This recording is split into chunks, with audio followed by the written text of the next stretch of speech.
ओम शांति। 26 जनवरी की बाबा की मुरली। मीठे बच्चे, अमृत वेले के शांत शुद्ध वायुमंडल में तुम देह सहित सब कुछ भूल मुझे याद करो। उस समय याद बहुत अच्छी रहेंगी। प्रश्न: बाप की ताकत प्राप्त करने के लिए तुम बच्चे सबसे अच्छा कर्म कौन सा करते हो? उत्तर: सबसे अच्छा कर्म है बाप पर अपना सब कुछ अर्पण करना। जब तुम सब कुछ अर्पित करते हो तो बाप तुम्हें रिटर्न में इतनी ताकत देता जिससे तुम सारे विश्व पर सुख शांति का अटल अखंड राज्य कर सको। सब कुछ अर्पण करना, यह है सबसे अच्छा कर्म। प्रश्न: बाप ने कौन सी सेवा बच्चों को सिखलाई है जो कोई मनुष्य नहीं सिखला सकता? उत्तर: रूहानी सेवा। तुम आत्माओं को विकारों की बीमारी से छुड़ाने के लिए ज्ञान का इंजेक्शन लगाते हो। तुम हो रूहानी सोशल वर्कर। मनुष्य जिस्मानी सेवा करते, लेकिन ज्ञान इंजेक्शन देकर आत्मा को जागती ज्योत नहीं बना सकते। यह सेवा बाप ही बच्चों को सिखलाते हैं। ओम शांति। भगवान उवाच: यह तो समझाया गया है कि मनुष्य को भगवान कभी भी नहीं कहा जा सकता। यह है मनुष्य सृष्टि और ब्रह्मा विष्णु शंकर है सूक्ष्म वतन में। शिव बाबा है आत्माओं का अविनाशी बाप। विनाशी शरीर का बाप तो विनाशी है, यह तो सब जानते हैं। पूछा जाता है कि तुम्हारे इस विनाशी शरीर का बाप कौन है? आत्मा का बाप कौन है? आत्मा जानती है, वह परम धाम में रहते हैं। अभी तुम बच्चों को देह अभिमानी किसने बनाया? देह को रचने वाले ने। अब देही अभिमानी कौन बनाता है? जो आत्माओं का अविनाशी बाप है। अविनाशी माना जिसका आदि मध्य अंत नहीं है। अगर आत्मा का और परम आत्मा का आदि मध्य अंत कहे तो फिर रचना का भी सवाल उठ जाए। उनको कहा जाता है अविनाशी आत्मा, अविनाशी परमात्मा। आत्मा का नाम आत्मा है। बरोबर आत्मा अपने को जानती है कि हम आत्मा हैं। मेरी आत्मा को दुखी मत करो, मैं पाप आत्मा हूँ, यह आत्मा कहती है। स्वर्ग में कभी भी यह अक्षर आत्माएं नहीं कहेंगी। इस समय ही आत्मा पतित है जो फिर पावन बनती है। पतित आत्मा ही पावन आत्मा की महिमा करती है। जो भी मनुष्य आत्माएं हैं उनको पुनर्जन्म तो जरूर लेना ही है। यह सब बातें हैं नई। बाप फरमान करते हैं, उठते बैठते मुझे याद करो। आगे तुम पुजारी थे, सिवाय नमः कहते थे। अब बाप कहते हैं, तुम पुजारियों ने नमः तो बहुत बारी किया, अब तुमको मालिक पूज्य बनाता हूँ। पूज्य को कभी नमः नहीं करना पड़ता। पुजारी नमः अथवा नमस्ते कहते हैं। नमस्ते का अर्थ ही है नमः करना। कांध थोड़ा नीचे जरूर करेंगे। अब तुम बच्चों को नमः कहने की दरकार नहीं। न लक्ष्मी नारायण नमः, न विष्णु देवताय नमः, न शंकर देवताय नमः। यह अक्षर ही पुजारीपन का है। अब तो तुमको सारी सृष्टि का मालिक बनना है। बाप को ही याद करना है। कहते भी हैं वह सर्वसमर्थ है। कालों का काल अकाल मूर्त है। सृष्टि का रचयिता है। ज्योति बिंदु स्वरूप है। आगे उनकी बहुत महिमा करते थे, फिर कह देते थे सर्वव्यापी। कुत्ते बिल्ली में भी हैं तो सभी महिमा खत्म हो जाती।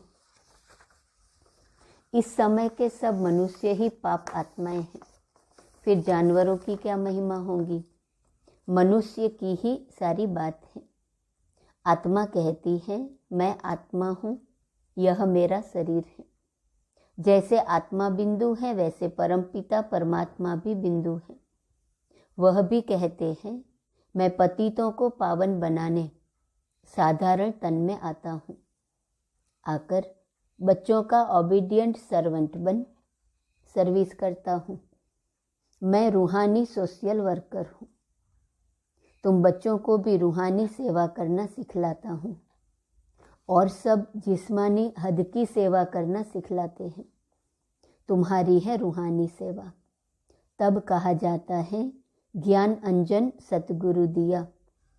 सच्चा सतगुरु वह एक ही है, वही अथॉरिटी है। सभी आत्माओं को आकर इंजेक्शन लगाते हैं। आत्माओं में ही विकारों की बीमारी है। यह ज्ञान का इंजेक्शन और कोई के पास होता नहीं। पतित आत्मा बनी है न कि शरीर जिसको इंजेक्शन लगाएं। 5 विकारों की कड़ी बीमारी है। इसके लिए इंजेक्शन ज्ञान सागर बाप के सिवाय कोई के पास भी है नहीं। बाप आकर आत्माओं से बात करते हैं कि हे आत्माएं, तुम जागती ज्योति थी, फिर माया ने परछाया डाला। डालते डालते तुमको धुंधकारी बुद्धि बना दिया है। बाकी कोई युधिष्ठिर व धृतराष्ट्र की बात नहीं है, यह रावण की बात है। बाप कहते हैं मैं आता ही हूँ साधारण रीति, मेरे को विरला ही कोई जान सकते हैं। शिव जयंती अलग है, कृष्ण जयंती अलग है। परमपिता परमात्मा शिव को श्री कृष्ण से मिला नहीं सकते। वह निराकार, वह साकार। बाप कहते हैं मैं हूँ निराकार, मेरी महिमा भी गाते हैं। हे पतित पावन, आकर इस भारत को फिर से सतयुगी देवी राजस्थान बनाओ। कोई समय देवी राजस्थान था, अभी नहीं है, फिर कौन स्थापन करेगा। परमपिता परमात्मा ही ब्रह्मा द्वारा नई दुनिया स्थापन करते हैं। अभी है पतित प्रजा का प्रजा पर राज्य। इनका नाम ही है कब्रिस्तान। माया ने खत्म कर दिया है। अब तुमको देह सहित देह के सब संबंधियों को भूल मुझ बाप को याद करना है। शरीर निर्वाह अर्थ कर्म भी भल करो। जो कुछ समय मिले तो मुझे याद करने का पुरुषार्थ करो। यह एक ही तुमको युक्ति बताते हैं। सबसे जास्ती मेरी याद तुमको अमृत वेले रहेंगी, क्योंकि वह शांत शुद्ध समय होता है। उस समय न चोर चोरी करते, न कोई पाप करते, न कोई विकार में जाते। सोने के टाइम सब शुरू करते हैं। उसको कहा जाता है घोर तमो प्रधान रात। अब बाप कहते हैं बच्चे पास्ट इज पास्ट। भक्ति मार्ग का खेल पूरा हुआ। अब तुमको समझाया जाता है यह तुम्हारा अंतिम जन्म है। यह प्रश्न उठ नहीं सकता कि सृष्टि की वृद्धि कैसे होगी। वृद्धि तो होती ही रहती है। जो आत्माएं ऊपर हैं उनको नीचे आना ही है। जब सभी आ जाएंगे तब विनाश शुरू होगा। फिर नंबरवार सबको जाना ही है। गाइड सबसे आगे होता है ना। बाप को कहा जाता है लिबरेटर, पतित पावन। पावन दुनिया है ही स्वर्ग। उनको बाप के सिवाय कोई बना ना सके। अब तुम बाप की श्रीमत पर भारत की तन मन धन से सेवा करते हो। गांधी जी चाहते थे परंतु कर न सके। ड्रामा की भावी ऐसी थी जो पास्ट हुआ। पतित राजाओं का राज्य खत्म होना था तो उनका नाम निशान खत्म हो गया। उन्हों की प्रॉपर्टी का भी नाम निशान नहीं है।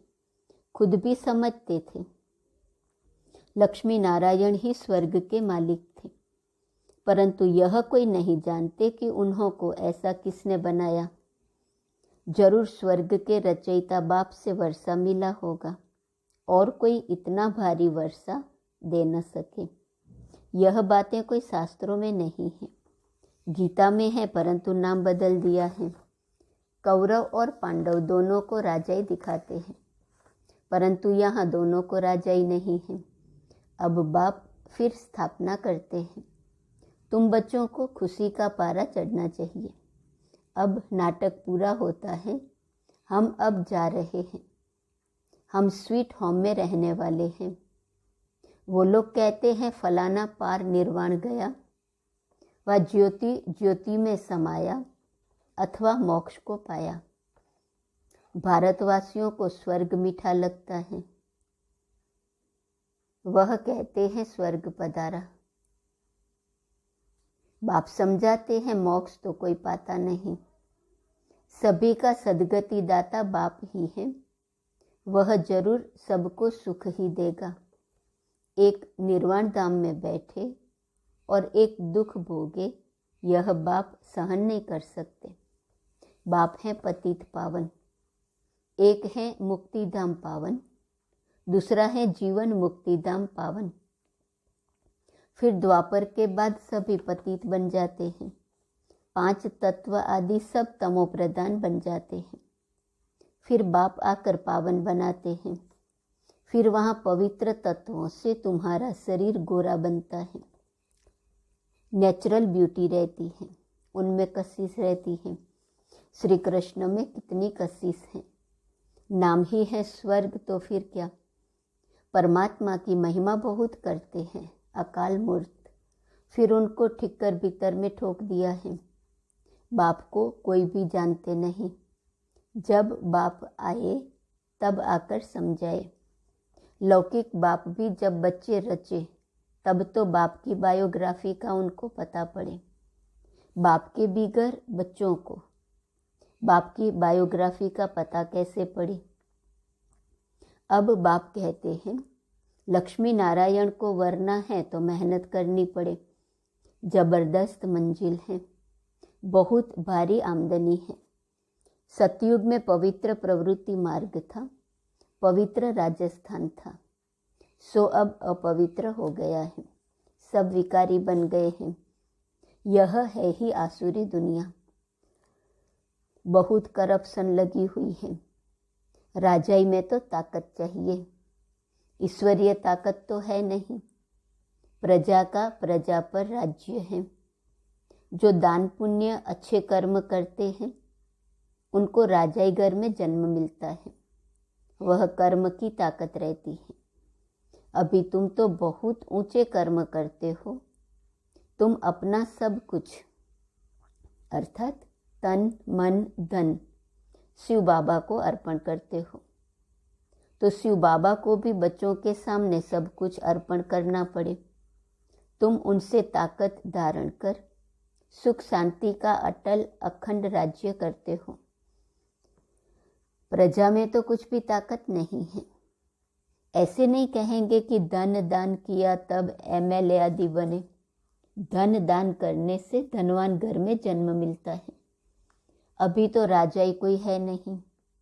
अब बाबा तुमको कितनी ताकत देते हैं। तुम कहते हो हम नारायण को वरेंगे, हम मनुष्य से देवता बन रहे हैं। यह है सब नई बातें। नारद की बात अभी की है, रामायण आदि भी अभी के हैं। सतयुग त्रेता में कोई शास्त्र होता नहीं, सभी शास्त्रों का अभी से तैल्लुक है। झाड़ को देखेंगे, मठ पंथ सब बाद में आते हैं। मुख्य है ब्राह्मण वर्ण, देवता वर्ण, क्षत्रिय वर्ण। ब्राह्मणों की चोटी मशहूर है। यह ब्राह्मण वर्ण सबसे ऊंचा है, जिसका फिर शास्त्रों में वर्णन नहीं है। विराट रूप में भी ब्राह्मणों को उड़ा दिया है। ड्रामा में ऐसी नोंद है। दुनिया के लोग यह नहीं समझते कि भक्ति से नीचे उतरते हैं। कह देते हैं भक्ति से भगवान मिलता है, बहुत पुकारते हैं, दुख में सिमरण करते हैं। सो तो तुम अनुभवी हो, वहाँ दुख की बात नहीं। यहाँ सब में क्रोध है, एक दो को गाली देते रहते हैं। अभी तुम शिवाय नमः नहीं कहेंगे। शिव तो तुम्हारा बाप है ना। बाप को सर्वव्यापी कहने से ब्रदरहुड उड़ जाता है। भारत में कहते तो बहुत अच्छा है, हिंदू चीनी भाई भाई, चीनी मुस्लिम भाई भाई, भाई भाई तो है ना, एक बाप के बच्चे हैं। इस समय तुम जानते हो हम एक बाप के बच्चे हैं। यह ब्राह्मणों का सिजरा फिर से स्थापन हो रहा है। इस ब्राह्मण धर्म से देवी देवता धर्म निकलता है, देवी देवता धर्म से क्षत्रिय धर्म, क्षत्रिय से फिर इस्लामी धर्म निकलेगा, सिजरा है ना, फिर बौद्ध क्रिश्चियन निकलेंगे। ऐसे वृद्धि होते होते इतना बड़ा झाड़ हो गया है। यह है बेहद का सिजरा, वह होता है हद का। यह डिटेल की बातें जिसको धारण नहीं हो सकती, उनके लिए बाप सहज युक्ति बताते हैं कि बाप और वर्षे को याद करो तो स्वर्ग में जरूर आएंगे। बाकी ऊंच पद प्राप्त करना है तो उसके लिए पुरुषार्थ करना है। यह तो तुम बच्चे जानते हो, शिव बाबा भी तुमको समझाते हैं, यह बाबा भी समझाते हैं। वही हमारी तुम्हारी बुद्धि में है। बल हम शास्त्र आदि पढ़े हुए हैं, परंतु जानते हैं इन सब से कोई भगवान नहीं मिलता। बाप समझाते हैं, मीठे मीठे बच्चे शिव बाबा को और वर्षे को याद करते रहो। बाबा आप बहुत मीठे हो, कमाल है आपकी, ऐसे ऐसे महिमा करनी चाहिए बाबा की। तुम बच्चों को ईश्वरीय लॉटरी मिली है, अब मेहनत करनी है ज्ञान और योग की। इसमें जबरदस्त प्राइज मिलती है तो पुरुषार्थ करना चाहिए।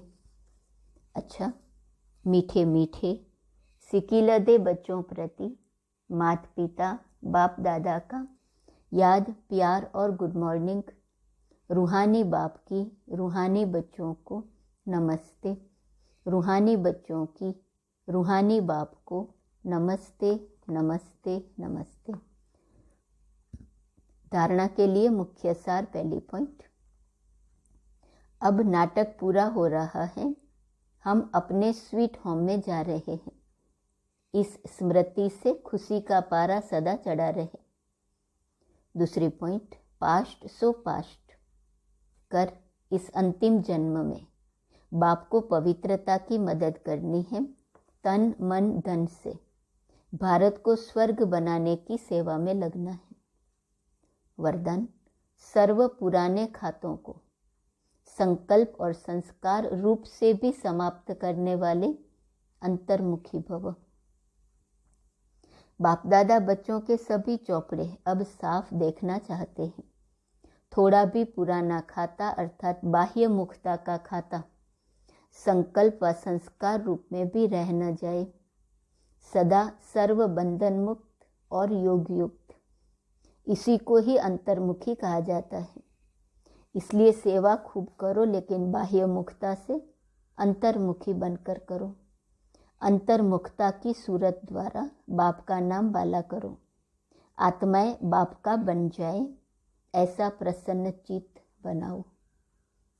स्लोगन, अपने परिवर्तन द्वारा संकल्प बोल संबंध संपर्क में सफलता प्राप्त करना ही सफलता मूर्त बनना है। आज का स्वमान है 26 जनवरी। मैं विकर्माजीत आत्मा हूँ। चिंतन, सर्व विकारों पर विजय प्राप्त करने की विधि क्या है? विकर्माजीत आत्मा की निशानियाँ क्या होंगी? अभ्यास, मैं आत्मा अपने आदि अनादि स्वरूप में संपूर्ण पवित्र हूँ। मैं परमात्मा पिता की मदद से इन विकारों रूपी सांपों पर विजय प्राप्त कर ली है। अब मैं इनके ऊपर खुशी की डांस कर रहा हूँ, जिससे संसार में खुशी की लहर फैल रही है। ओम शांति।